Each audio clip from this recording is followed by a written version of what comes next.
You know, this album that we're doing with Blind Illusion right now, like when we did the Sane Asylum back in '88, I set out to do a thrash metal album of the epic proportions of like Pink Floyd, Dark Side of the Moon, and Animals type thing. Okay, so we did that. And actually, somebody from Poland sent me a letter way back when, and this album seems like it's kind of like thrash Pink Floyd, you know, Dark Side of the Moon. He got it, you know, like somewhere in the lyrical context, he figured it out. But nonetheless, the last album thing I did with the Demon Master thing was kind of like in a digital realm and tried to make it like Black Sabbath Paranoid. Now, this latest album, Wrath of the Gods, I actually wrote some lyrics about a year and a half before the virus hit. And, you know, you're just playing, you know, things are going to happen. You're going to write something. It doesn't make you Nostradamus. But I wrote that 1,000, I wrote 1,000 year spell broken from a viral chokehold. Okay, that's just the one little line. So anyways, it was just crazy when the virus hit, you know, and we've got this album now, Wrath of the Gods, and it's like the timing is perfect for all this craziness. But I had no idea what we were going to get. I just wanted to make sure that everybody's got their songs on it besides me. Now, my songs for the first time are totally collaborative. Doug wrote parts into the choruses and I wrote most of the lyrics, but Andy's arranging it and came in playing his own thing with it. And Tom's writing his own songs and writing into my songs, and he'll play me a bunch of riffs and I'll just say, oh, that right there, that's the bridge lick to go into this for this song I've written, you know? And then Doug got this. Well, that's the exact same key as what I wrote for this song, Wrath of the Gods. So it's just all this collaboration. And in essence, without trying to do anything, I think what we've got is a thrash metal Sergeant Pepper's type of thing. Yeah. Okay. Can you tell everyone who's in the band? In Blind Illusion? Mm-hmm. We have myself, of course, but we have Doug Piercy, who is, of course, from Heathen and Anvil Chorus, and even did an Angel Witch thing going on there, and he's got some other things he's done. But most notably, he's doing a lot of producing and stuff, and he's doing some backup vocals and writing, of course. Then we have Tom Gears on bass. He is the virtuoso, you know. Everybody's going to look at Blind Illusion and say, who the fuck is on the bass, okay? Because originally, our first bassist was Les Claypool. He learned to play the bass in Blind Illusion. He came in and out 3 times. So, you know, you've got some big boots to fill, but Tom just came in with his own lead boots on, and that was that. You know, I mean, he had hard shoes to fill stepping in from Harold. But now getting back to the drums, we've got Andy Gallion. Now, what can I say? Okay. I used to go see Andy when he was 12 years old play, and I would be like just drooling over this drummer just being so great at such a young age. And I would hang out with him as much as I could, but I always had my eye on him all night, okay? And there's the little Sherfu right there. That's the little Kung Fu master. You got to watch this guy because you don't want anybody messing with him, you know? And his whole life, it was like that for me. And, you know, the trip is that when I decided that I had to have Andy play, it was just after I saw him again out in, he was playing with the Butlers out in the city. And I'm like, man, I wanted to ask him to play so bad right then, but I didn't want to be like that to Craig. And then when I saw he was playing in The Ghost Next Door, I said, well, I'm just going to bide my time because these guys move through players faster than me. So I'm just biding my time. And then the day hit. Oh, it was so crazy. I'm looking at the Facebook. You know, first I went and played. The Ghost Next Door with Andy was just amazing, man. I mean, I always got Gary's music to begin with. They're very cool. But with Andy, it was like you got this little Neil Peart kind of thing sitting in there. But whatever, it was great. And that passed very quickly. I saw it on the Facebook, and I'm like, whoa. Gary announced that they were out of the band. I called Andy like 5 minutes after he found out that he was out of the band. They didn't even tell him. Oh, man. But whatever. That's all great. So I just told him at that point in time, I said, hey, look, we want you in the band. You've got to place with us. No auditions, no nothing. I'll just send you the, you come back and to play whatever the fuck you want with us. More fills, please. And he's like, wow, everybody always says no, too many fills, man. And I'm like, no, we want more fills, bro. So I just like, he said, hey, man, you know, if you had to ask me this back when I first saw you, I would have jumped at it, you know, but I just lost this band I've been in for about a year now. And I said, hey, whoa, take your time, whatever it takes, man. We're here for you. So he did a couple of gigs in between then and us nabbing him. The big gig was Ancient Mariner and the Kiss tribute, right? Jonathan Fenno's band, right? What's that? Destroyer. And he was out there doing his Peter Criss that night with them. And that's when he found out that Tom Gears, the bass player for Ancient Mariner, was the guy in Blind Illusion now, you know? So it was like, oh, and then right before they went on stage, I'm standing backstage with him, and there's all this gear from the other band's equipment. And I says, Andy, will you play with us on the next record? And he says, yes. And the cymbals and all this stuff in the corner went, kapow, choose. And I was like, whoa. Then he went on stage and played. And yeah, to make the short story long, that's who's in the band. Myself, Tom Gears, Doug Piercy, and Andy Gallion. Woo! Nice intro. Yeah, Mark. dude, that was fucking legit, bro. Oh. Now watch. And now for something completely different. So, Mark, you guys are, so is everything finished and you guys are just kind of mixing right now for the new Blind Elk?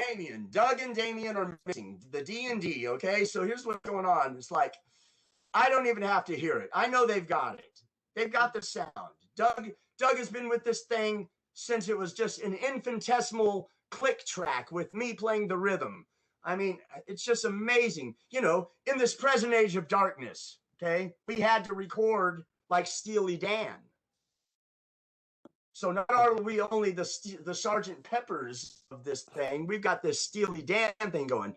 And so Doug and Damien are mixing it. And when they say we've got something, Tom and I and Andy will go over to Doug's and we'll listen to it with freshest ears as possible. Mine ears are already cooked, okay? Years ago, cooked like this, you know? So freaking, all I can say is more bass drum and more bass guitar. That's it, you know? That's all. I don't even have to hear it. I just tell you, that's got to have that. We got some really nice playing on this record because we took our time. You know, we were offered by a few different engineers to do, hey, man, we had a few guys, including Juan Ortega. And I was like, wow, man, these guys want to do this with us. But we had already decided to build our own studio at Tom's. And then we built Doug's studios. And now we have 2 Pro Tools studios and all the time in the world. You know, It's just all the time in the world. There's such a big difference in going into a room, knowing it's $40 an hour for the room and $35 an hour for the engineer and whatever it took to get there today. None of that. We wake up and we decide to record. It's like the Beatles' Hard Day's Night or something, you know, we're just all living together. I go and stay at Doug's and sleep on the couch. Got the kids running around. It's all gravy. Everything's great. I go work in his yard and, you know, it's like he's just in the studio mixing. I don't want to be in there. You know, I like to go in, do my thing, and then get out and then hand me something that I can sit down and smoke a joint and listen to. I love hearing all the phases of where it's at, but I like to hear it with everything in there, you know, all the time. So you have the first song, Straight as the Crowbar Flies. Yes, Straight as the Crowbar Flies is actually the 3rd track on the album. Okay, should we play it, Mark? Absolutely. Okay. Oh, we better call Andy first. I'm kidding. We must get the permission. Play it. Okay. All right.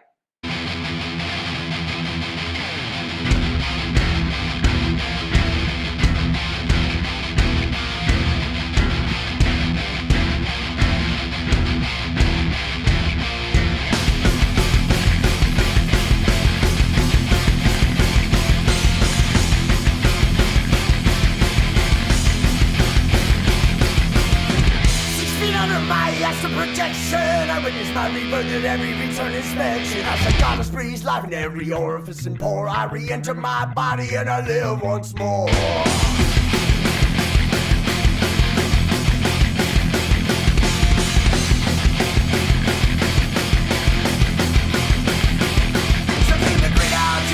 And the sweat out your eyes when they throw the book at me, straight as the crowbar flies.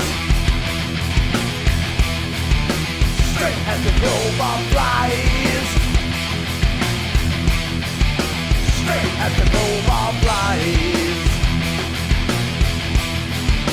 Straight as the crowbar flies.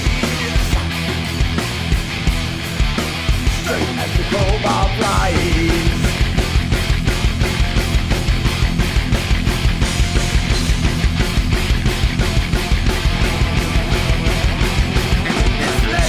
Known as music born reside, I think that's another womb, singing natural soprano, in love with the sister of the mother of the church of the whore of Babylon.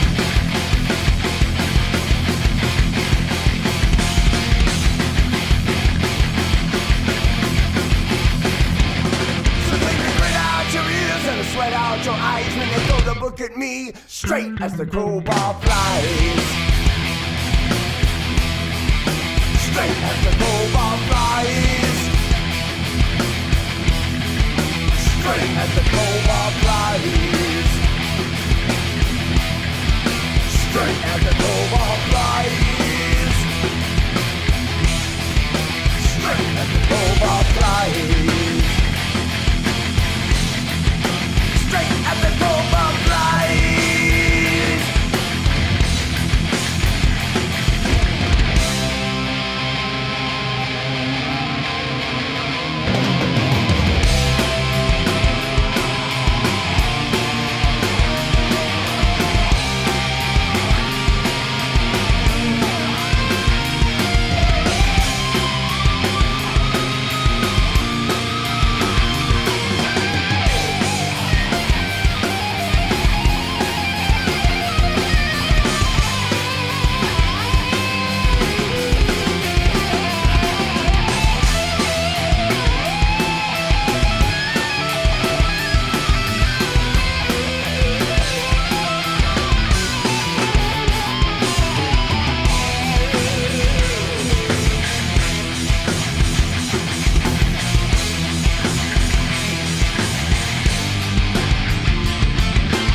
Life in every orifice and pore, I re-enter my body and I live once more.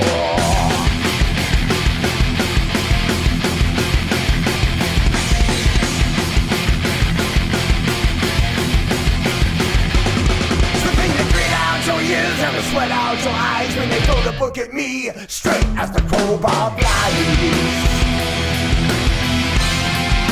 Straight as the crowbar flies. Straight as the crowbar flies.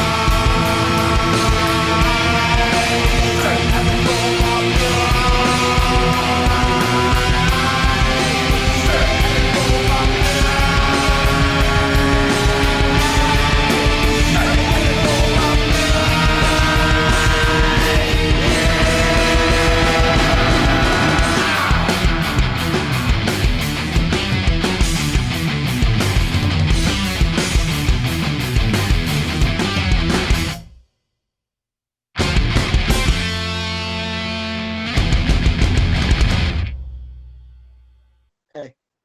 Yeah, man. Effing Fuck, awesome, man. Yes. Oh, so good. Yeah. Nicely, nice. Thank you. Yeah, so that was the first mix, and that was before we decided on the tones for sure of the album. That was done as a single, and when the album comes out, it will be a different mix of that song in order for it to keep up with the new mixes, you know? The funny thing about that is Mark Needham, the guy who engineered the Sane Asylum, Chris Isaac's guy, he did the Wicked Game shit, man. Got all those nice tones. But anyways, to make a short story long, yeah, he told me that when you're finished mixing your record, you'll have to mix the first 3 songs again, you know, because by the time you get to that 10th song, man, you really got it dialed in. So now we have the chance to do that. Back then, we couldn't afford to do it, you know? I mean, we literally finished Sane Asylum the time I made playing with Blue Oyster Cult on the Imaginos record. I did 40 hours with them, and they let us use their studio to mix the Sane Asylum in. Oh, wow. Mark Needham actually donated his time because, man, even with all that money they gave us back then, we still went over budget. So we did the right thing. Mark Needham told me back then, why don't you have we had $30,000 in 1987. We could have bought our own studio stuff then, but I said, wait, look, build a studio. What are you talking about, man? You know, but now we can do it because with Doug and Tom, and they got enough brains to do it. I mean, Tom is amazing. He's come leaps and bounds. I mean, he records his own bass tracks for the album, for God's sake. I mean, I think everything Tom's done on the album, he recorded himself for him, his part. Brings us back to that Steely Dan, Jimi Hendrix kind of thing. You know, it's like, it's a very honest album, but the band finally played together as a band just recently when we were shooting the video for the Crowbar, you know, and it was like, wow, we really do have something here. Now let's see if we can recreate what we did in the studio, because we made it an oracle, you know. It's something to go to, bro. There's a lick for everybody in there that you could steal licks all day long and we would never know it. And that's what there was so many riffs after riffs. I mean, when I played on the Heathen record, I played bass on the Heathen record, Victims of Deception, right? Opiate of the Masses is what we were going to call it. But they had tons of licks, man. And I had to learn all that stuff on bass, you know, and it's like, wow. Tons of licks. Great album. Great album. Tom's song Behemoth. You just wait till you hear Behemoth. And Doug's song The Proto-Molecule. Wow. Amazing. Okay, so you said July 4th. Is that the target date for the release? July 4th? The 4th of July, right, Tom? Hey, that's what we're shooting for. I'm going over to Doug's house tonight to dial in my bass and make sure that it sounds good enough for my judgment. Nice. Because Doug always likes to give me that Justice for All bass mix. I'm like, no, that's not going to work. I think what it is Doug's high end is blown. Yeah, he just doesn't hear bass. And he mixes it with all this high end. Oh, man. Woo! But then I come in and just say more bass, you know, and I just fight to the end without hearing it. I mean, it's like my Kung Fu master. When he would walk through the room with the Tai Chi students and not even look, but knowing where they were at, and he'd be like, elbow below shoulder, you know? All things that'll move at once. All I know is more bass guitar and more bass drum. Okay. So actually a question for Tom. So now, Tom, you're doing the mix and doing engineering and sound stuff, and it's sounding killer. So how's the dynamic between you and Doug? So it's almost kind of like a bunch of cooks in the kitchen. How do you guys, what's your dynamic?